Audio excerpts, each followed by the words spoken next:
Hi friends, आपल्या चॅनलला तुमचं स्वागत आहे, ज्याचं नाव आहे मॉम अँड मी। तर अर्थातच आता उपवास येतोय, नवरात्रीचे भरपूर असे 9 दिवस उपवास असतात आणि 9 दिवस आपण काय बनवायचं हे आपल्याला प्रश्न पडलेला असतो। तर त्याच्यामुळे मी भरपूर अशा रेसिपी ज्या आहेत उपवासाच्या त्या तुमच्याबरोबर शेअर करते। आजही खूप छान अशी रेसिपी तुमच्याबरोबर मी शेअर करते। तर अर्थातच साबुदाणे आपल्याला भाजून घ्यायचे आहे, गरम करून घ्यायचे। ते आपल्याला जास्त असे कलर चेंज होतोपर्यंत भाजायचे नाही, अगदी थोडेसेच भाजायचे आहेत की त्यातलं मॉइश्चराइज निघेल एवढंच। आणि त्याच्यानंतर ते गार झाल्यानंतरच आपल्याला हे साबुदाणे मिक्सरमधून काढून घ्यायचे। आणि त्याच्यानंतर मी इथे कच्चे बटाटे घेतलेले आहेत, त्यांची साल काढून घ्यायची आहे आणि साल काढून घेतल्यानंतर त्यांना बारीक किसणीने किसून घ्यायचं आहे।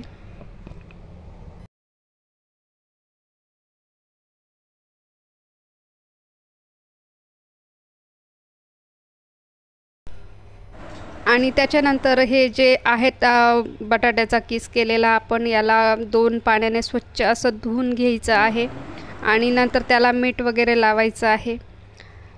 आणि त्याच्यानंतर परत त्याला स्वच्छ पाण्याने असे धुवून घ्यायचं आहे, कारण मीठ याच्यासाठी लावायचं आहे की हा आपला जो बटाट्याचा किस असतो तर तो काळा पडतो, त्याच्यामुळे त्याला स्वच्छ असं धुवून मीठ लावून ठेवायचं आणि त्याचं पूर्ण पाणी काढून घ्यायचं आहे। त्याच्यानंतर आपण अर्थातच जे आधी साबुदाण्याचं प्रीमिक्स केलं, पीठ तयार केलं, हे आपण आधीसुद्धा करून घेऊ शकतो। आणि नवरात्रीचे 9 दिवस आपण त्याला केव्हाही आपल्याला जेव्हा पदार्थ बनवायचं तेव्हा वापरू शकतो, म्हणजे आपला टाईम पण वाचतो। आपण ते बनवून असं बरणी भरून ठेवायची आहे।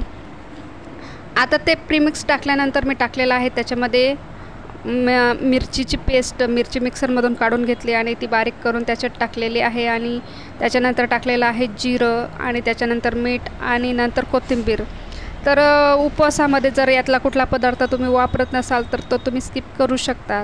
आणि ते पूर्ण एकत्र झाल्यानंतरच त्याला थोडं थोडं पाणी लावायचं आहे।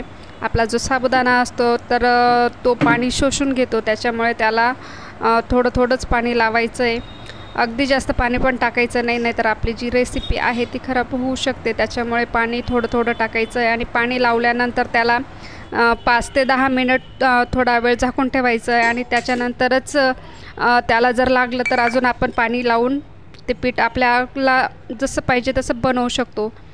तर त्याच्यानंतर मी इथे तवा थोडा तापवलेला आहे आणि त्याच्यात तेल टाकलेलं आहे।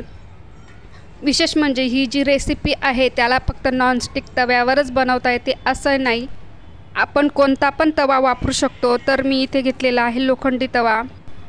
आपण जो आता पदार्थ बनवतो आहे तर ह्या प्रीमिक्सपासून, ह्या पिठापासून तुम्ही थालीपीठही बनवू शकतात आणि अशा पद्धतीने छोटे छोटे पेटीसही बनवू शकतात। हे खूप खमंग होतात तव्यावर, अगदी छान मंद आचेवर भाजायचे आहे, त्यांना मंद आचेवरच बनवायचे, कारण आपण जर गॅस फुल केला तर आत ते कच्चे राहतील आणि बाहेरच अगदी कडक होतील। तर त्याच्यामुळे आपल्याला हे सगळं जो पदार्थ आहे ना, तुम्ही थालीपीठ बनवा किंवा अशा पद्धतीने पेटीस बनवा तर ते अगदी मंद आचेवरच बनवायचे आहेत आणि ते मंद आचेवर अगदी छान उलटलेही जातात ते। आणि त्यांना थोडं जास्त वेळ गॅसवर राहू द्यायचे।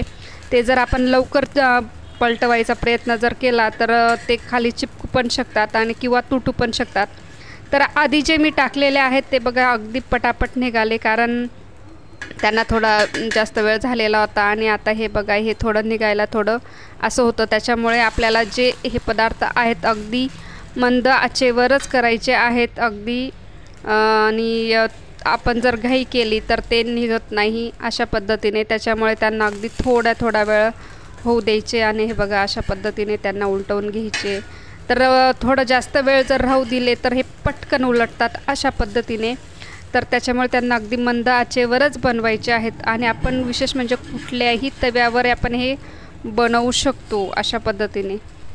तर ही उपवासाची पटकन होणारी अशी रेसिपी आहे की ती आपण पटकन केव्हाही, पीठ जर आपलं रेडी असलं साबुदाण्याचं तर केव्हाही आपण 1 कच्चा बटाटा, 2 कच्चे बटाटे घेतले, किसले आणि पटकन त्यात पीठ टाकून मिक्स करून पटकन हे बनवू शकतो केव्हाही, अगदी कितीही धावपळ असली।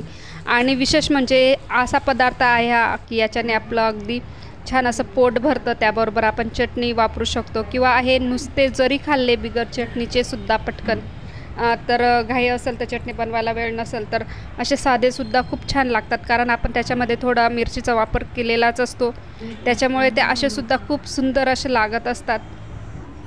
तर तुम्हाला ही रेसिपी कशी वाटली हे मला नक्की कमेंटमध्ये सांगा आणि उपवासाला नक्की अशा रेसिपी बघून बनवा आणि मला कमेंटमध्ये नक्की टाका की तुमची रेसिपी कशी झाली म्हणून. तर व्हिडिओ आवडल्यास लाईक शेअर नक्की करा आणि चॅनलला सबस्क्राईब करायला विसरू नका.